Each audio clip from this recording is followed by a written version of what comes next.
Absolutely nothing beats windshield time, a road trip, and good conversation in the car.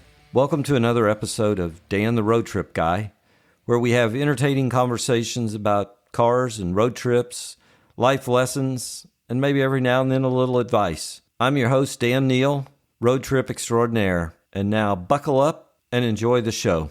I am super excited for today's virtual road trip. My guest would probably tell you I'm very persistent. I've been trying for a couple of months to have him on the show. We met him in probably 2006 when our daughter was doing basketball training with him. His name is Stan Kimbrough. He's a former college and professional basketball player. Today, he spends his time training young athletes in the skills of basketball. I'm really excited to hear some of his story about cars and road trips and basketball. Welcome to the show, Stan. Who is Stan Kimbrough? Stan Kimbrough is a guy born in Tuscaloosa, Alabama, raised in Cleveland, Ohio, who just fell into sports and just loved to compete. Every aspect, whether that be on the basketball court, the football field, whether that be in the classroom, what have you. He was just a fierce competitor. Older age, I've had to kind of tone that back because what I would call in the real world, being that competitive isn't cute.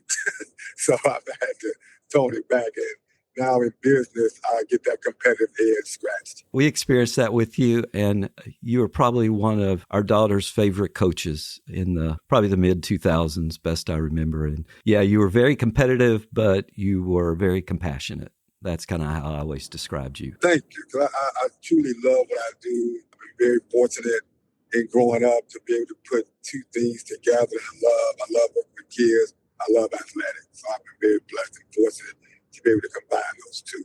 This is not a sports talk show. Tell me what your first car, if you can think back that far, what was your first car? I'm going to go with the first car that I had access to. Okay, I can go with that. The first car I really had access to was a lime green station wagon that if you went through a puddle of water, the power steering would go out.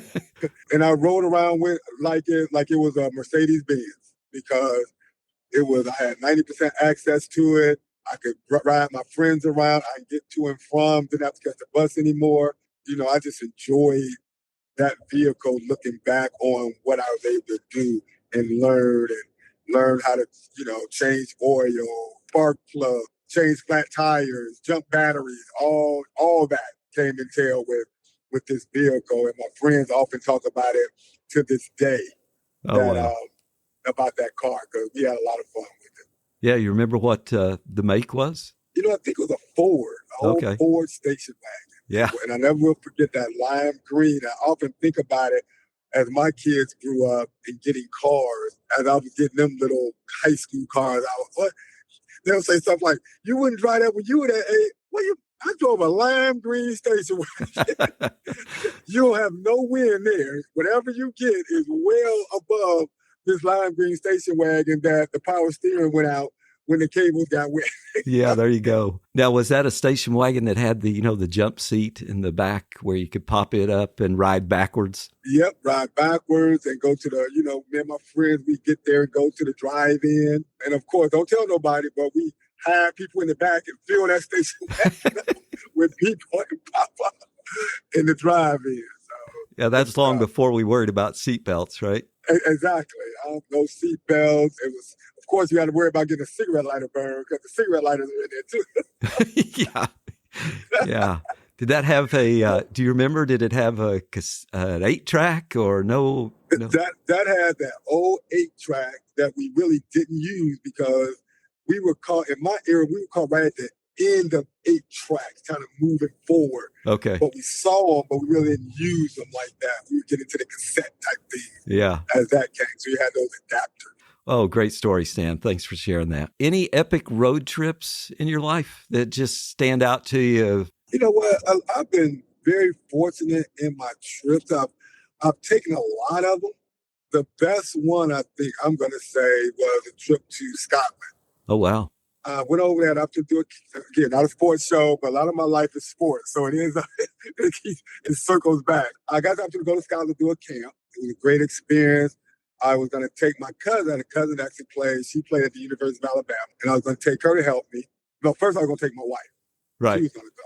That's probably a good first choice, right? exactly. Let me fix that up right now. So we're going to take her.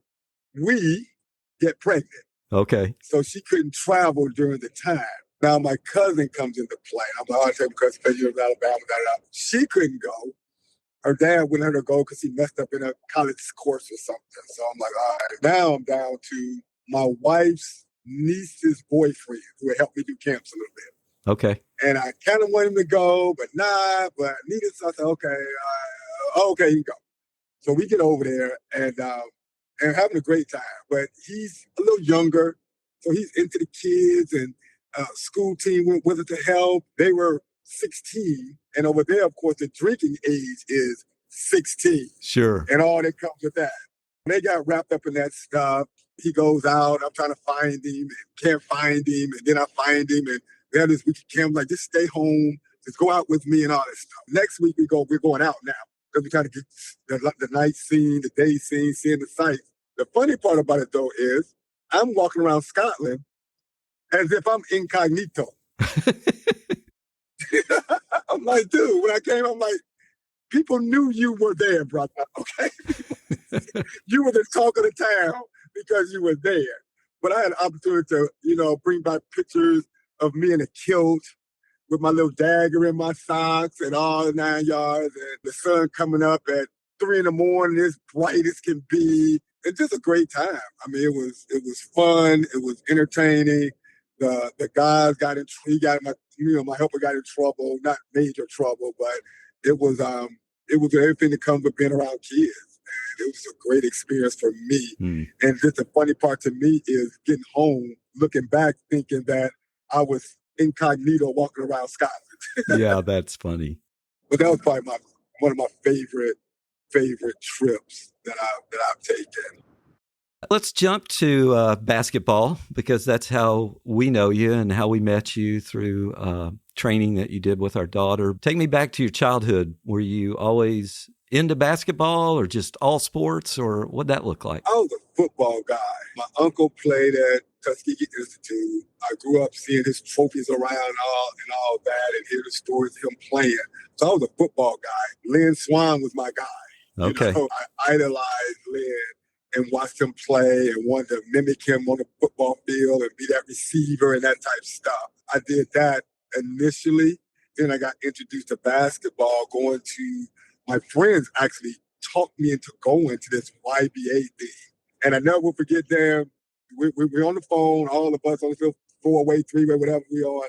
And they're talking about going to this YBA thing. And I'm like, just listening. Like, Stan, you want to go? I'm like, no, I'm good. I don't really want to go, but come on, you should go. So at that, they start talking about what positions they wanted to play. One of them talking about they want to play this, and one of them said they want to play guard. I'm thinking in my mind, guard? That's football. What they talking about? That's what they talking about. So I already know the positions. Pretty soon, they finally convinced me to go. I asked my mom. She said, okay, you can go. We'll get you up there, whatever. After about a week of this guy, who's like the coach of this YBA thing, came to me and said, young man, I have a team. They practice after this clinic. Would you like to be a part of my team? Now, I don't know this. I just know this guy from being at the YMCA, at that time for the clinic. And I'm about in the 3rd or 4th grade then. I called my mother. She said, well, what do you want to do? Do you want to stay? I said, you know what? Yeah, I do. I want to stay. Of course, my friends were like, you shouldn't stay. I wouldn't stay. He looked mean. He looked this, da-da-da. So they tried to talk me out of it. And I'm like, I want to stay. I never will forget the YMCA at that time. Most of them were all cookie cutters. So this big old picture window that you can look out and see like the courtyard and the street and all this stuff. As a third or 4th grader, I sat in that picture window and watched my friend walk away from the YMCA without. Oh, wow. And usually what we would do, we would, our parents would have us a couple bucks and we go to McDonald's and then we laugh and joke and talk about each other on the way home and stuff like that. I allowed them to go away and to stay here by myself. That's pretty big for a 3rd or 4th grader, That's pretty big, right? I mean, I have kids, and it often comes to pass when I'm doing my training, I'll talk to a parent and say, well, let me see if his friend wants to come, because if his friend knows, it'll be easier for him to come. And I'm like, yeah, that's pretty much the norm. But for me, for some reason, and this guy ended up taking me on his wing, Dan. He ended up doing training stuff with me, kept me out of trouble, talked about, not smoking, not doing drugs, getting good grades. I mean, matter of fact, at one of our practices, this kid came who was a really good basketball player. So we're in a little thing after having a little meeting, and he asked him what school he goes to. Now we're about the 5th or 6th. He said, well, I don't go to school. And my coach says, well, until you get back in school, you can't be a part of this team. But then I'm like, but he good. Yeah, we need him. We need him.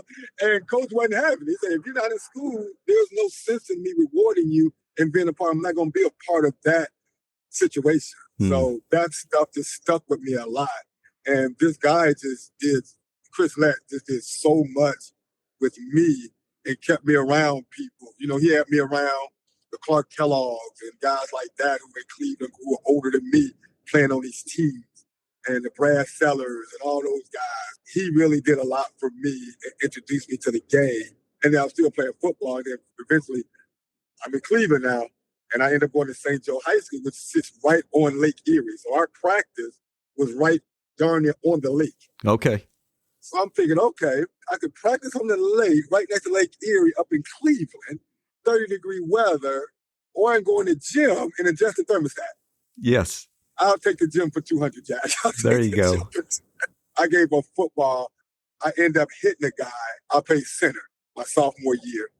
I end up hitting the guy, Dan, and he ended up going into convulsions on the field.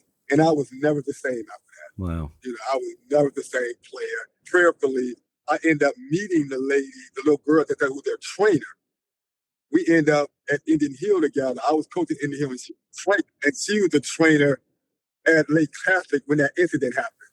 Oh, wow. So we did talk about that and find out he was all right and all that type of stuff. So that was how I got introduced to basketball, and it's been my love and passion ever since. So you played in high school, and then you went to college in Florida. You started in Florida. Yes. I went to a basketball camp as a junior, and it was actually Bob Huggins' dad's camp who I went to, and that's when I met Huggins and Coach Mayshock and those guys who, like, Huggins' brother was Larry played at Ohio State. So they're all there. And the assistant coach came down to the camp to speak, and he saw me. We kept in touch from then on, and then he ended up getting the Central Florida job. So he took the Central Florida job. Bob Huggins was his assistant at the time. They're recruiting me to come to Central Florida. And Bob, of course, is the lead recruit. Okay. Now, before I sign, Bob Huggins leaves and gets the Akron job. Central Florida is 1,000 miles away. Akron, 24 miles from my doorstep. Right. And again, I don't know how people feel about Bob Huggins. Most people are one or the other side. They're not really in the middle with Bob. Yeah, for sure. For me, I'm going to tell you, when you talk about recruiting, it's a treacherous thing. You want the player that's going to help you keep your job and win games, okay? But here's what Bob called me. He called me, he said, Stan, I want to recruit you, but I'm not going to recruit you unless you tell me Central Florida is out of the pick due to his loyalty to Coach Mayshock, who ended up being their radio guy. And that's another story, too. That's a lot of loyalty for someone to have when you're trying to build a program and keep your job and get pay raises and all that stuff. So. Sure. So after Central Florida, they were downplaying the program. They wanted to build football. Coach Mason was like, this is not going to be the program that I told you guys it was going to be. So he didn't know if he was going to be there next year. So he told me and a couple other freshmen, if y'all want to transfer, I'll help y'all transfer. The older kid, we were the oldest team in the country that year. We had a man, 29, 27, 26. Oh, wow. And a fifth-year senior at 23. When I added it up, our average age for this college basketball team was like 23 and a half. Okay. And that's with me and two other guys being 18 years old. Yeah. So we pulled the average way down. We told them, this y'all last shot, stay here, get your degrees, and move on with life. A guy that coached at Xavier, we played against Xavier. I had a pretty good game against them. They knew I was open. They started contacting, talking, and said if you want to come there. And it was pretty attractive because I had to run to a lot of boxing ones down there to take me out of games. And Byron Larkin, he was going through the same thing. For us to team up, they would have to choose which one of us they were going to try to stop. Sure. I was like, my freshman year, I was the second leading freshman scorer in the country at 18-1, and Byron was third or fourth. Oh, wow. Kind of teamed up. And that's how I ended up at at Xavier, when we played against, I could tell they were a close-knit team, those seniors. I mean, they were just great guys. They was like the Ralph Lee, the Richie Harrises, and all those guys, Eddie Johnson. They were just great guys and great competitors. I mean, I got here, and they would go down to the field house and play on Saturday morning. So I get up, we go down there and play, walk over there, we play. We go to lunch, go take a nap. 2 hours later, they knock on the door about, we're going to play again. Again? We played already. They were always in the gym. Wow. And then, you were there for 3 years. And I think I read on Wikipedia this morning, you were one of the top scorers. You're on the top. I can't remember where you are on that list. Were you 14th or something like that of all time? Right. 14th now, a lot higher when I left. And that's only counting my Xavier numbers. Right. If you add my Central Florida numbers in, that puts me almost second right now. So if you'd been there for 4 years, it would have been a different story.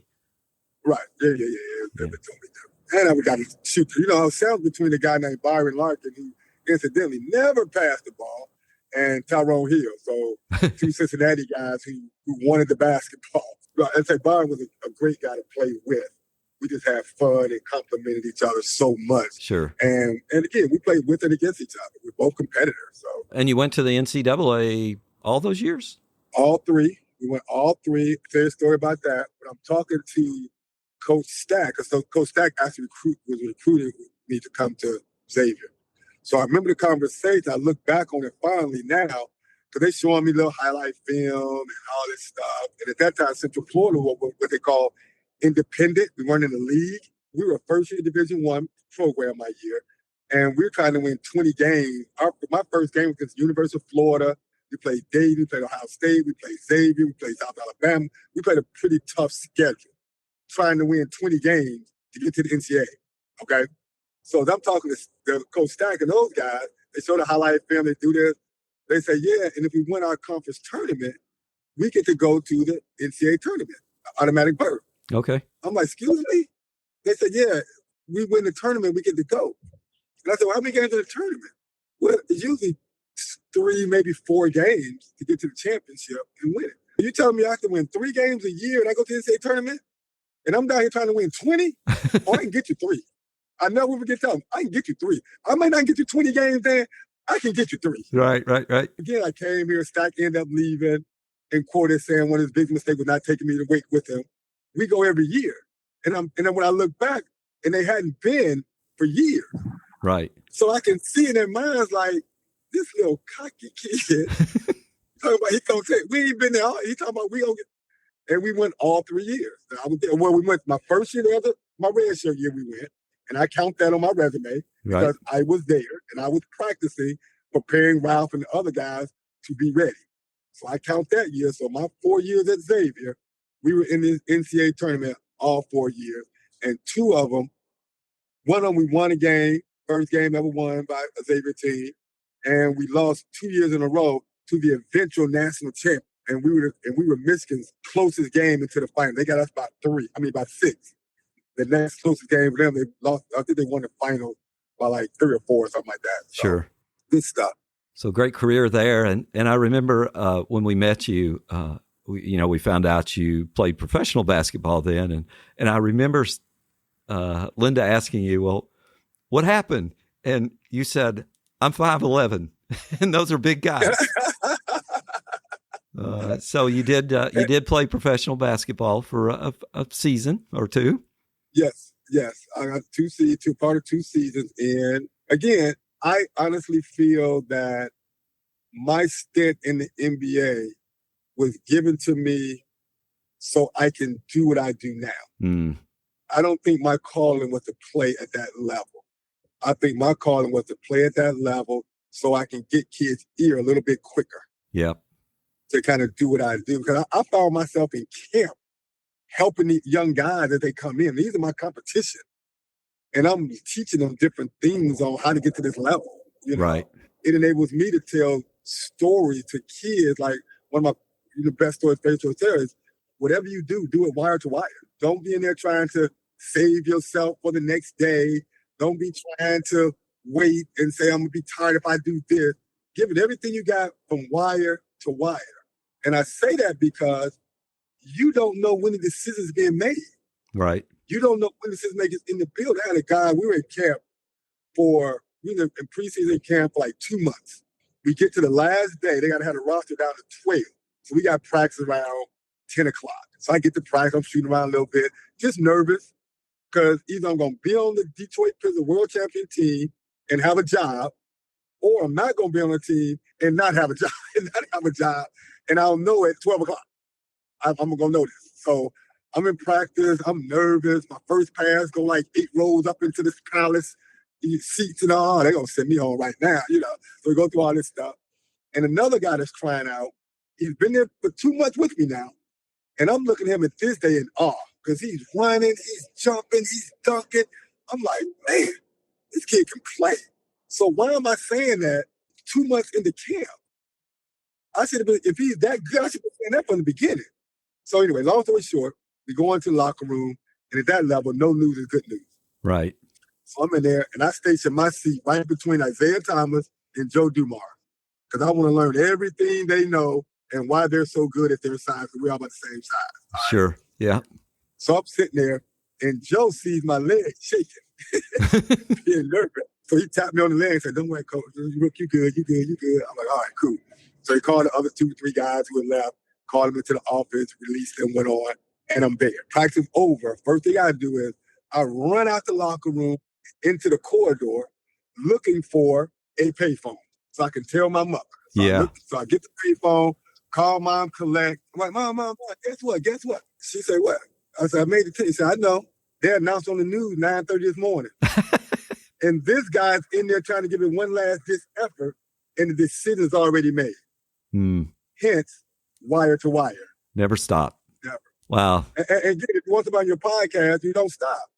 If you want somebody on your podcast, you just keep going. You just keep asking. You just keep going to them on your podcast. Well, that's what I told you early when we started.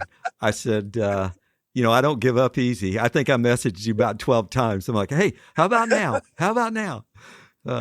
Yes, you did. Yeah. I appreciate that too, because I really did want to do it. Stuff comes up, you get busy, all what comes with that, but I did want to do it. But I think that's great advice, Stan, because it's easy to quit on anything, be it sports or jobs or whatever it might be, but you just got to give it your all and finish. And at the end of the day, if you can say you did your best and gave it your all, whatever happens. You control what you can control. Like I say, I'm 5'11" and a half. At that time, 130, 45 pounds soaking wet. Yep. But when I went in there to say, I'm coming for somebody's job. That's just it. And if I get it, fine. If I don't, but what I'm going to do, I'm going to go down and fight. Absolutely. That's it. You're going to know I was here. So I'm right at Isaiah. Who's the toughest guy? Who you want to guard Isaiah?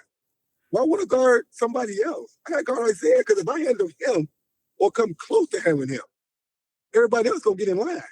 And they respect that to this day, when I talk to them about that time. So. Well, thanks for sharing that bit about basketball.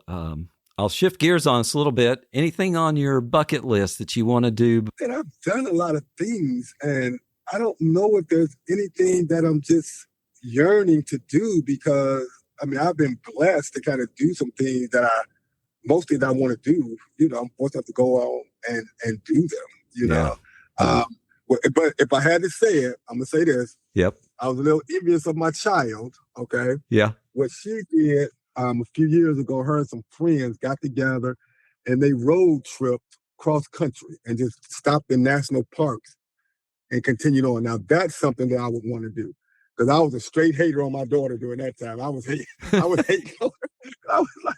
calling her every day. Where you at? Where you at? What y'all looking at? What y'all doing? Yeah. So, that's great. That would be something to be on my bucket list, the RV, and just go from national park to national park and just go cross country, spend time doing that.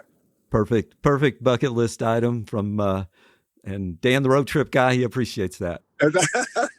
I usually ask people if you could take a road trip with anybody living or deceased, but I decided I'd ask you a little different question. If you could have a pickup game, one-on-one with any basketball guy, living or deceased, who would it be? Can I do two? You can do two. Yeah. Okay. One, I'll I'll do Spud Webb. Okay. Okay. And this would be one of those, the competitive part of it. Because there was a time I can't remember where I was trying out. I was somewhere. And for some reason, then I get the ball, and I guess this kind of, true to what we're talking about. I get the ball, they throw it to me, and I know this road trip there, and I travel. Yeah. In the basketball sense of traveling. Oh, sure. So I catch the ball, and I don't know what went through my head. I just started running with the basketball. I go, of course, the ref blew the whistle and called traveling. I look up to the bench, and Spud and some guys were just laughing. Yeah. So I want to play Spud. There you go. To get back Get him back. Yeah. Get him back. Right. Yeah, give him a little get back at that. Have the laughter at my expense. Yeah. So him for that. But other than that, I would like to play George Gervin. Okay. He had the best poster ever, in my opinion, that they ever want to put out. He's on an ice chair with 2 ice basketballs. Most guys who play ball have seen and like that poster. I would like to play, and I did get the opportunity to play against him in the CBA one time, but I didn't necessarily get to guard him. Sure. I like to play George, and he was Eastern Michigan guy from that area. Guys talked about him. He shot the ball a lot. He was a volume shooter, and guys like, he shoot the ball, all do is shoot. But his job was, people don't think about NBA. There's some things that's your job. If he don't shoot, he's gonna get cut. And I ain't saying you got to make him, but you got to put him up there. Yep. So those 2 guys I would like to play. I like to play those 2 guys. Thank you for sharing that. You gave some advice earlier on when you got these young kids and you've set them down and you're talking to them and their parents maybe are in the room. What is there another piece of advice? You gave the wire to wire, but is there another thing that you tell these kids? Keep dreaming, because I think as we get older, we stop dreaming.